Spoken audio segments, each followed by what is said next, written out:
Okay, so I wanted to do a music theory analysis of Days of Girlhood by Dylan Mulvaney. Now, understand, I am loath to do anything that gives Dylan Mulvaney a 16th minute of fame. That is why I have tried to say very little on my channel about Dylan Mulvaney. But I wanted to analyze the music theory behind this song. Bear with me, I am going somewhere with this. I have an ultimate point I want to make. But anyway, uh, most people who have commented on the song have commented on the god-awful lyrics, which present this extraordinarily vapid and derogatory concept of what it means to be a woman, that ultimately seems to boil down to, you know, having watched all of Sex and the City with the sound turned off. But anyway, so by the way, I am hardly the most politically correct person in the world, but I will be happy to tell you that turning yourself into a brain-dead, drug-addled slut nugget for the boys to pass around with no regard for your feelings whatsoever is pretty much the opposite of overthrowing the patriarchy. Anyway, so what I wanted to get into is the music theory behind this song, and I wanted to talk about why, believe it or not, this song, I know this song grates on your nerves and it stays with you when you don't want it to, and all of that. And all of that is by design, and I want to tell you a little bit about the science behind that design. I'm not going to do the melody for the entire song because I don't have it in me, but I'll just break down the main chunk of it, the verse. So what we hear, the song is in D flat major, so the scale for that is... All right, now, here's the thing. The first thing we hear is this riff, this very infectious riff that goes...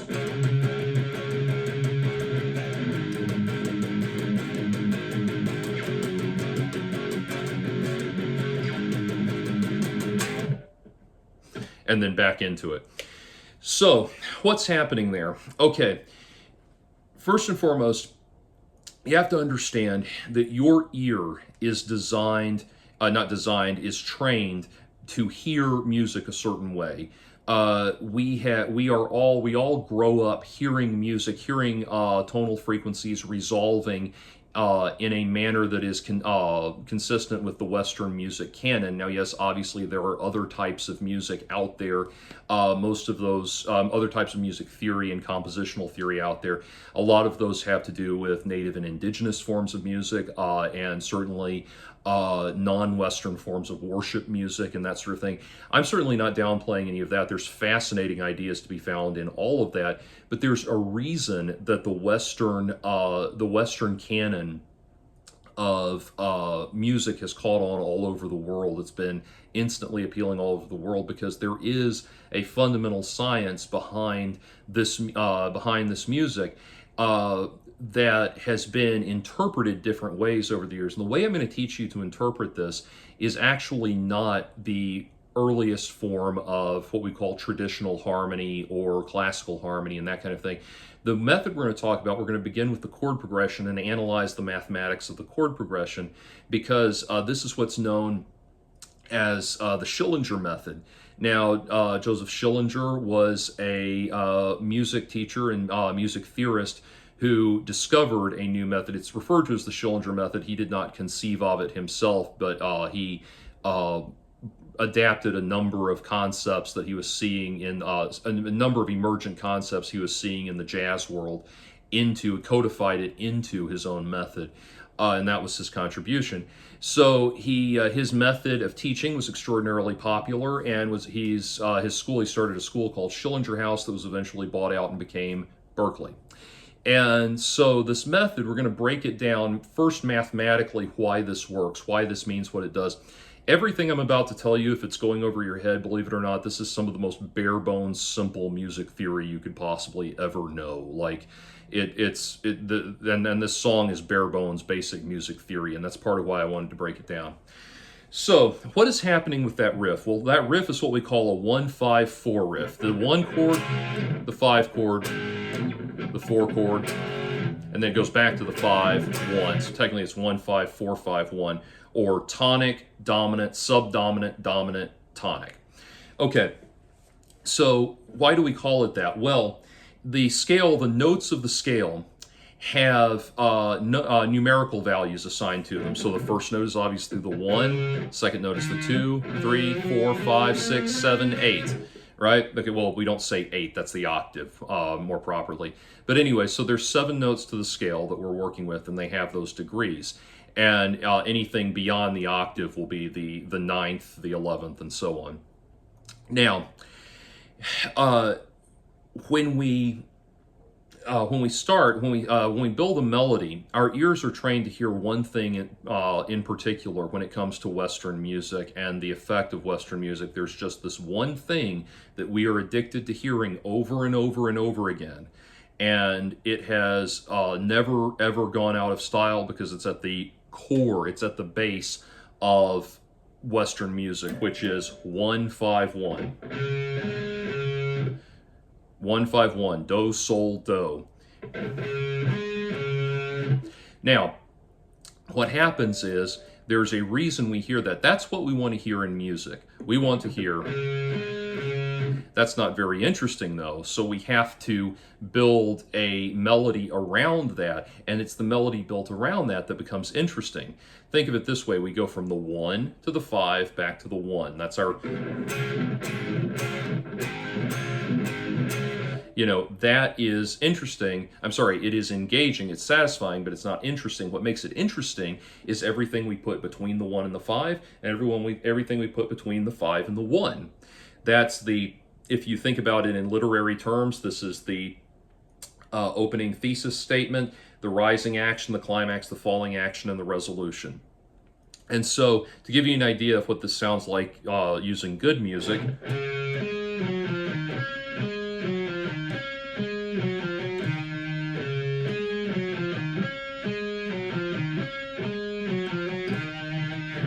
now, that is going 1 to 5, and we're walking back down. Now, what the ear wants to hear is 1. That's what the ear wants to hear, but instead we're going to go to the octave 1, giving the ear this little screwing around the ear to make it hear the 1 as a subdominant return to the dominant, as if that was the 1.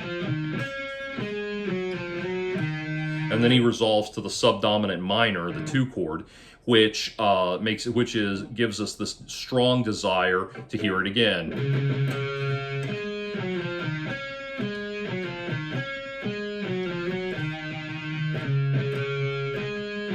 And so on. And that's why that melody is one of the greatest and most enduring themes in all of cinematic history.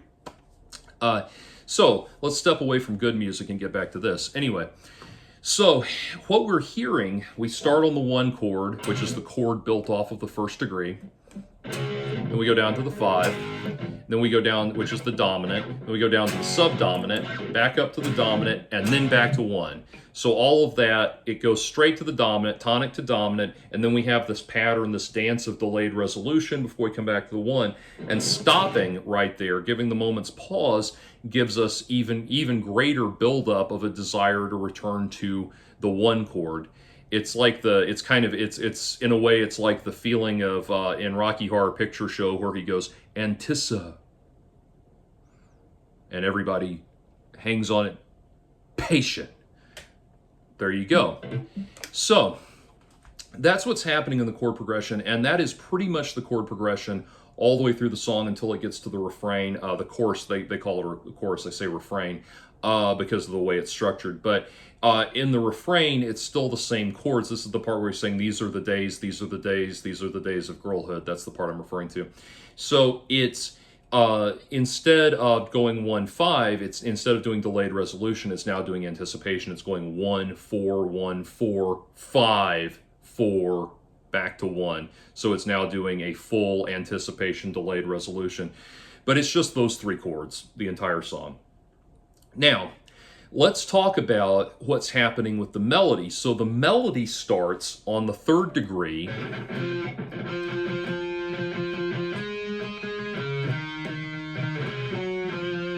So remember what we were saying in Star Wars, you know, that subdominant is important to making us wanting to make us want to. Sorry, subdominant minor is important to make us want to keep hearing the melody. And when I say make us want to keep hearing the melody, I know none of you want to ever hear this song again. I'm talking about making our ear engage with the melody, so we anticipate the continued melodic development. So what you're hearing here, where the melody begins on the third degree of the scale, this is an extraordinarily common compositional technique. I use it in my songwriting. Pretty much everybody does, and that is you're building the melody off of the third degree of the one chord. Now, why is that appealing? Well, basically, you're harmonizing with the chord in a sense. You are not going to you are taking the most stable relationship in the chord progression, which is the major third, the 1 to the third, in this case, D flat up to F. You're taking the most stable relationship and you're emphasizing the brighter color tone in that relationship, not the one, not the, if you were to use the metaphor of, like, say you're planting a sign in the ground that you want people to read as they go by. The ground is your one chord, the sign that you want people to look at is your third. That's the color tone of the chord, the tone that gives it its characteristic as a major chord. And so you start with that melody, and this creates a very nice contrast, because what it does is, by building on the third degree, which is the Phrygian, by building on the Phrygian, you have this opportunity to play with a minor scale relationship inside of the Phrygian minor relationship inside of the one chord, and contrasting minor chords with major chords, minor scales with major chords, has this beautiful sound. And if you want to get an idea of what I'm talking about, get on your piano or your guitar or something and play a G major chord underneath this. 1, 2, 3, go.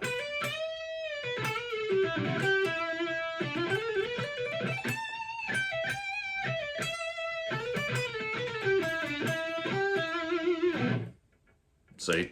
And that's very common, like country technique type stuff, to contrast the minor scale, a relative minor scale, not the relative minor, but a related minor scale to the major scale.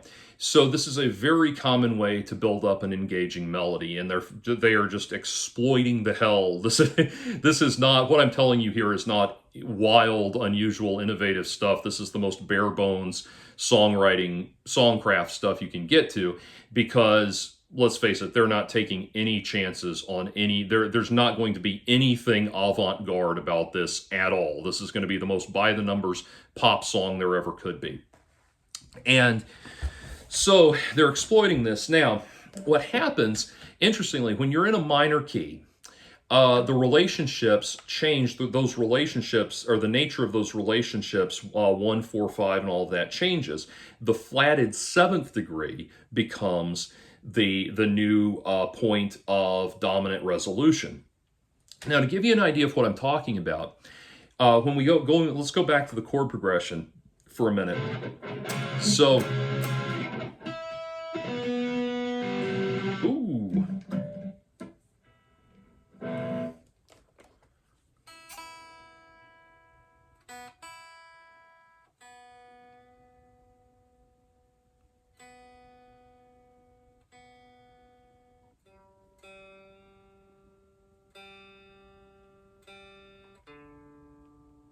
in case you were wondering whether or not I edit my videos.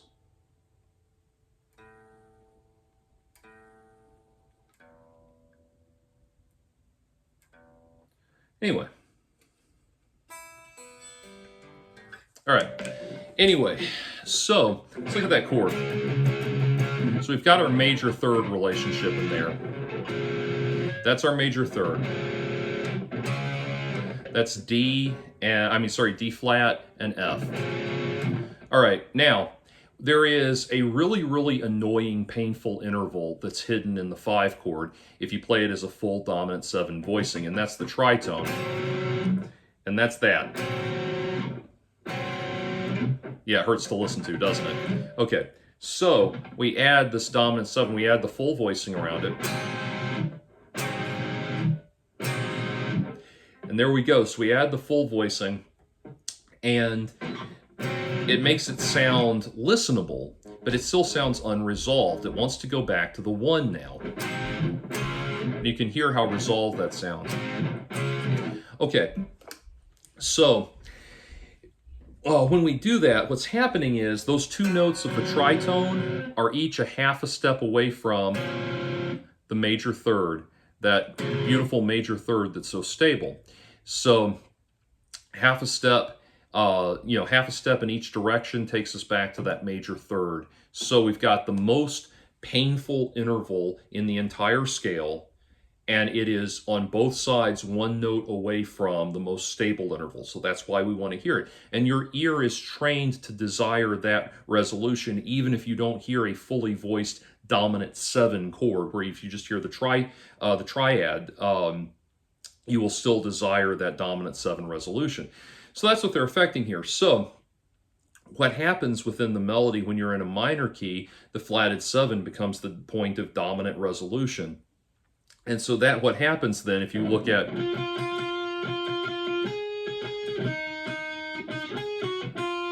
Now you've got, that's on We've Got a Code Pink Emergency. I swear that's the only lyric I'm going to say from the entire song. Anyway.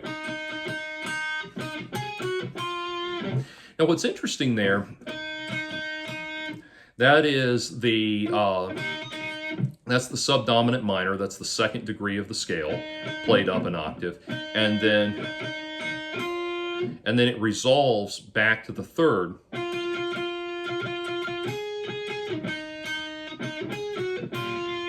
And that takes us back to our 3rd, which is not our point of resolution, but which is not the point of resolution in the major key, but it is the point of resolution in the Phrygian mode that we're using to build the melody off of.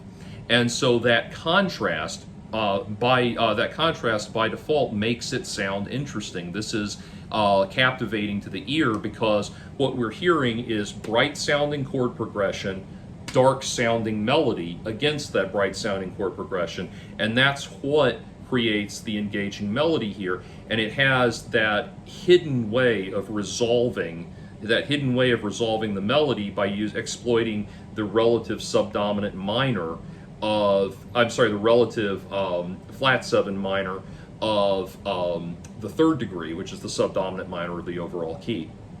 And that's what makes that little segment of the melody interesting. Like I said, I'm not going to do the whole melody because, I'm sure this is already making your ears bleed.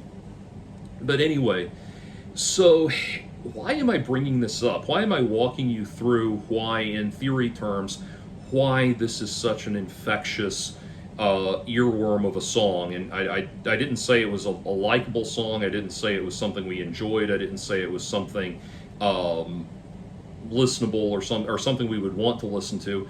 But it is very intentionally and very consciously written in such a way as to stay with us.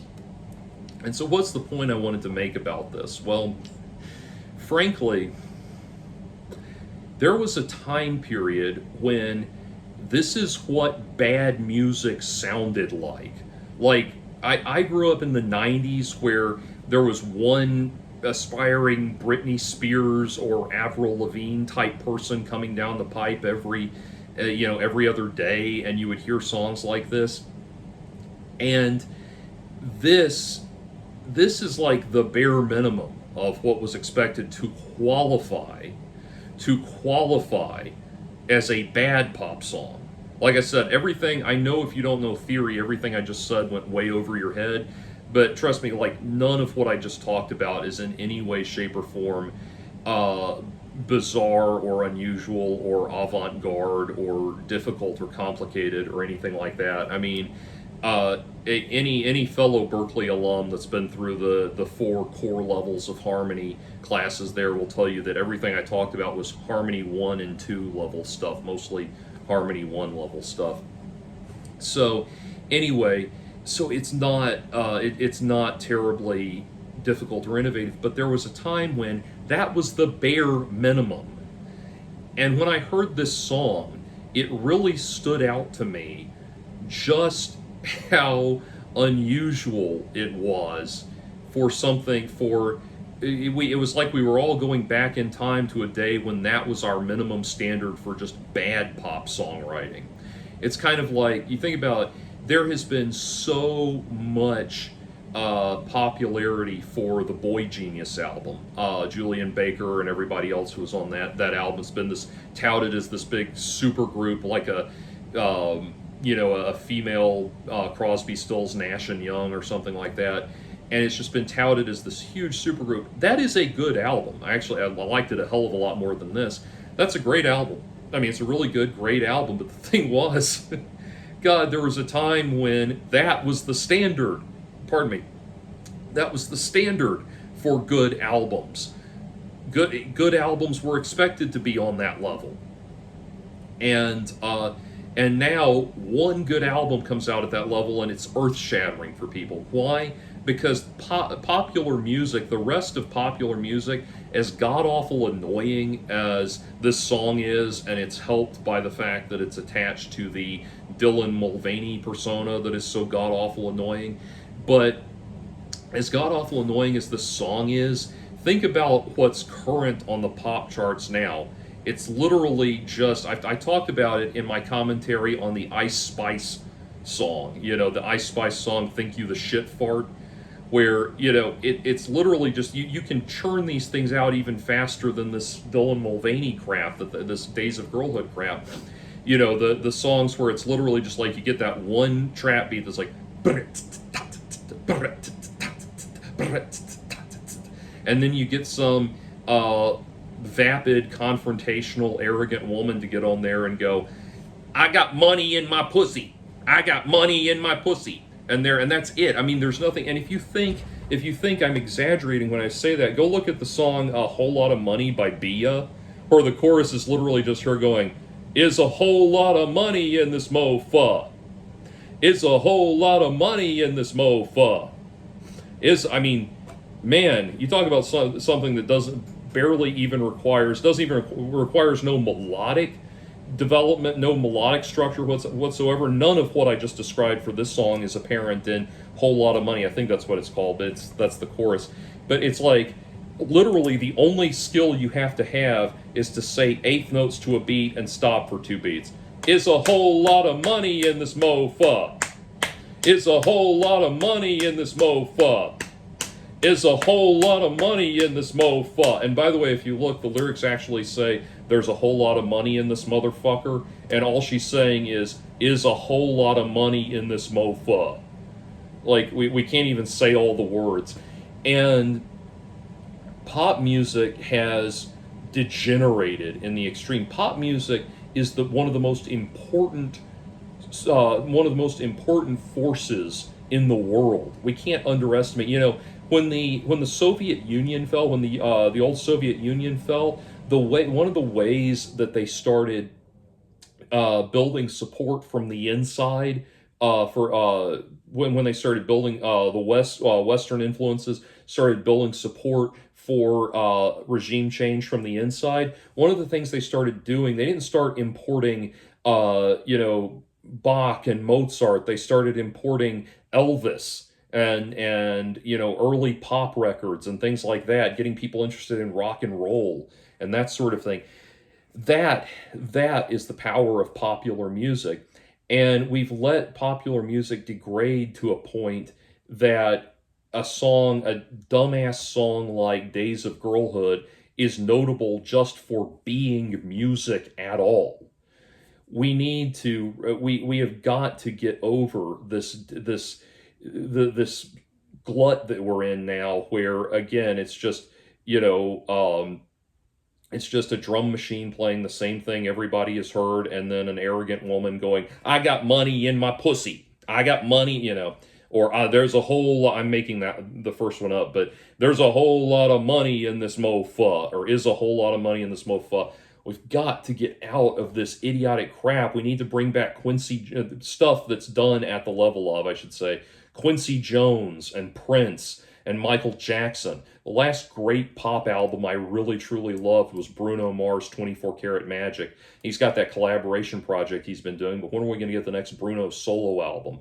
We need stuff on the level of Michael Jackson, stuff on the level of Prince, and again, Quincy Jones and that sort of thing. We need pop on the level of the Motown greats and stuff like that. And it just begs the question, like, what is it going to take?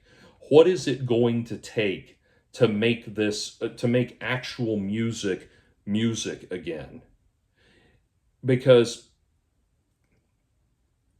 for the first time, and I can't remember when, I heard actual compositional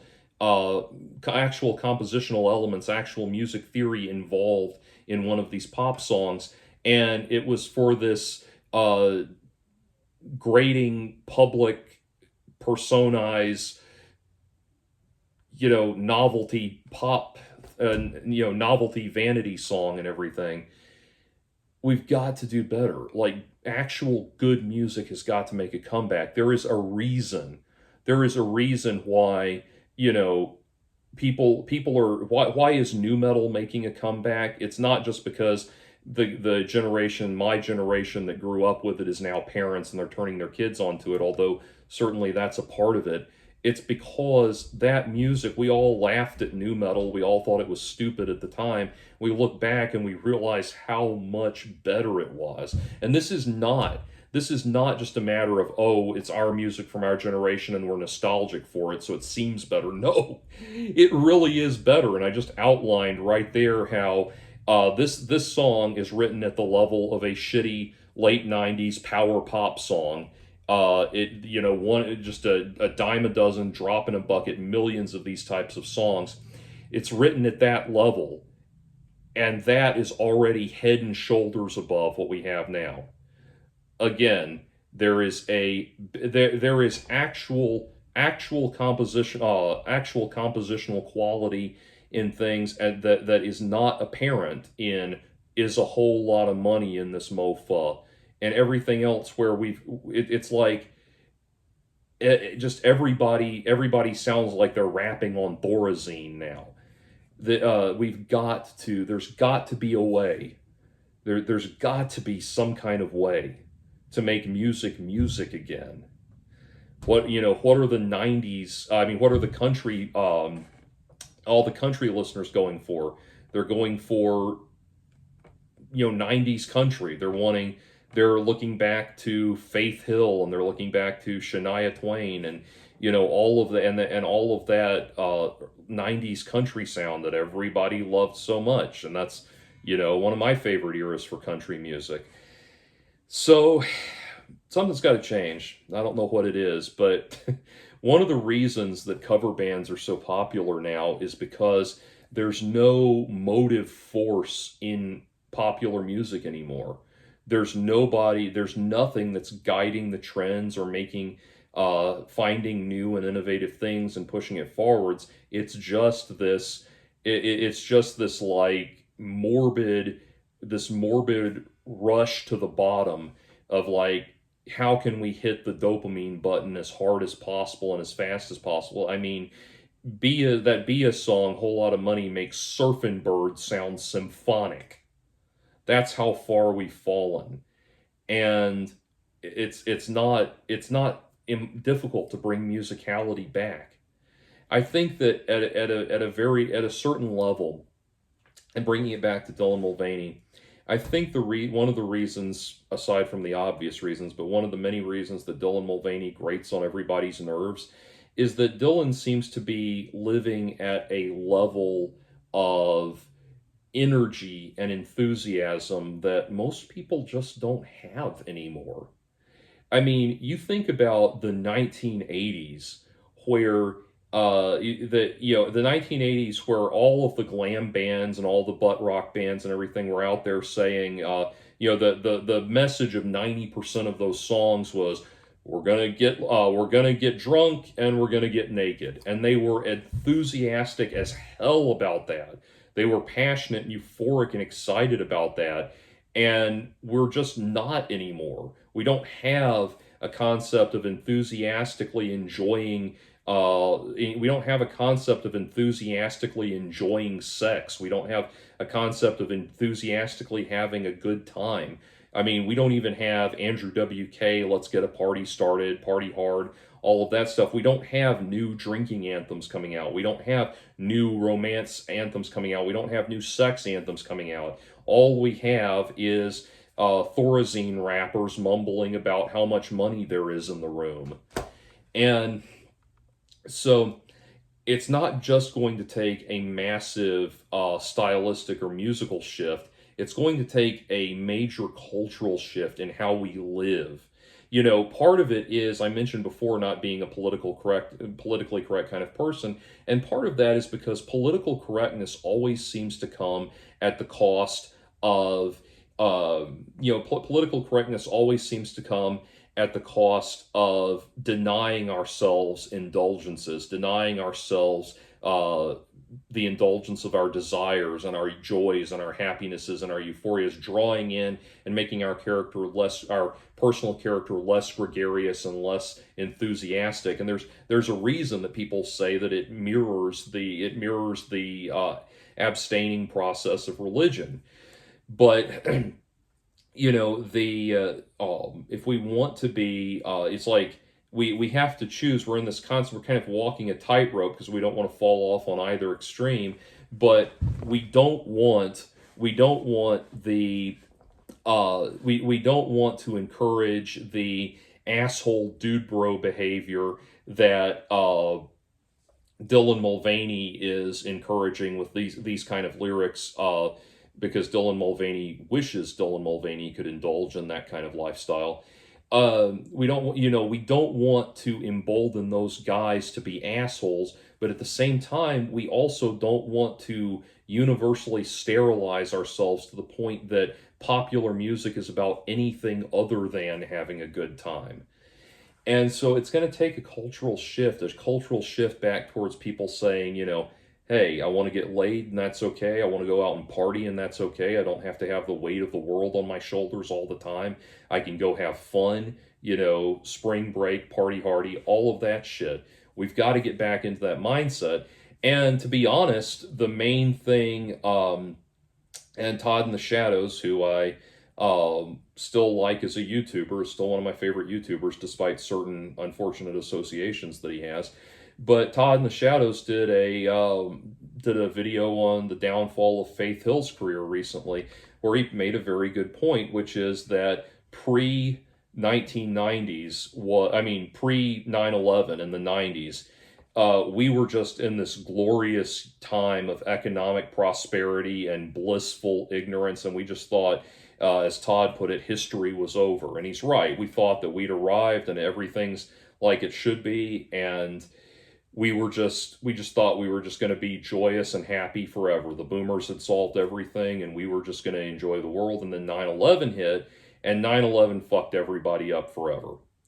9/11 scared the hell out of everybody. It created a culture of fear, and this is now getting into my own thoughts on the matter.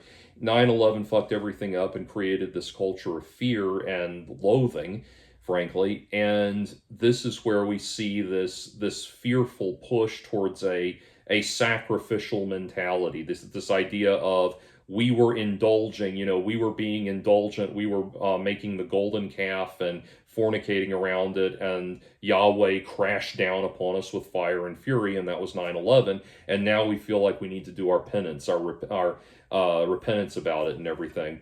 Penance. We need to do our penance for it and everything. Penance for our sins of kicking back and having a good time and everything.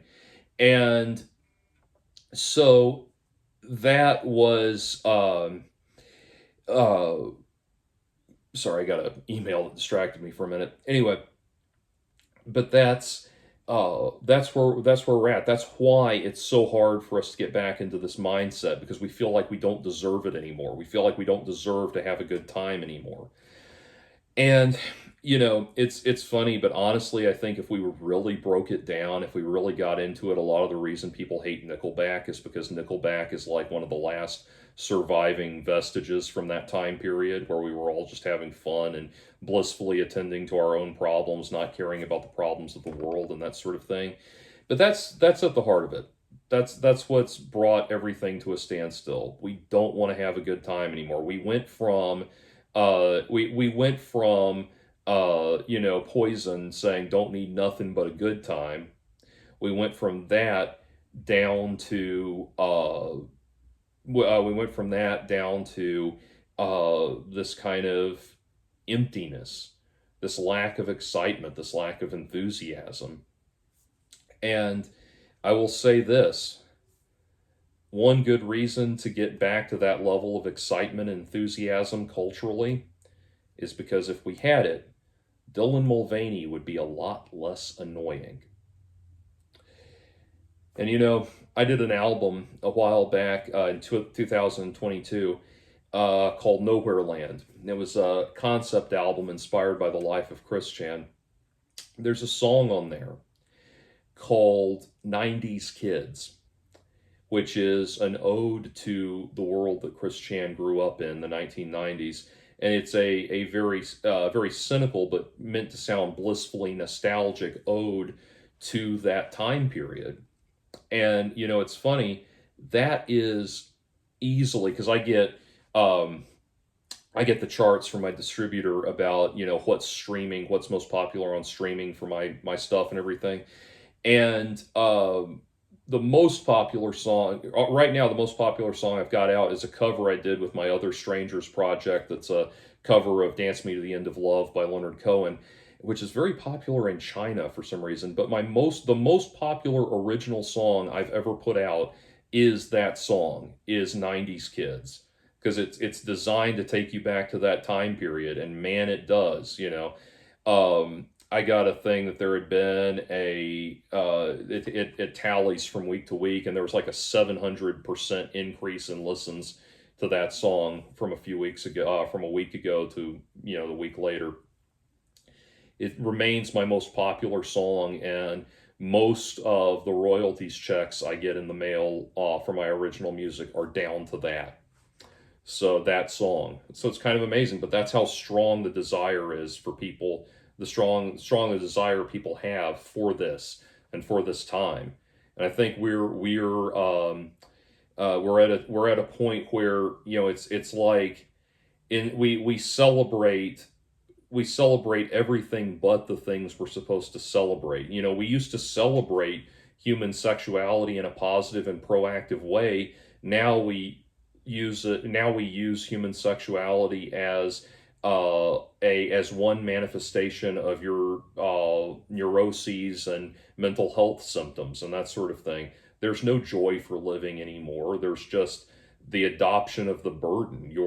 Your mental health issues replace your concept of original sin that you're supposed to overcome in your character, and you now have this empty secular religion that goes through all of the motions of a religion while accomplishing none of the affirmations, okay, none of the personal growth, none of the personal developments, and none of the transcendental joy that, believe it or not, is what allows you to be in a mindset of don't need nothing but a good time, because you've transcended all of that baggage and everything. We can get back to it, but it's going to take a lot of work.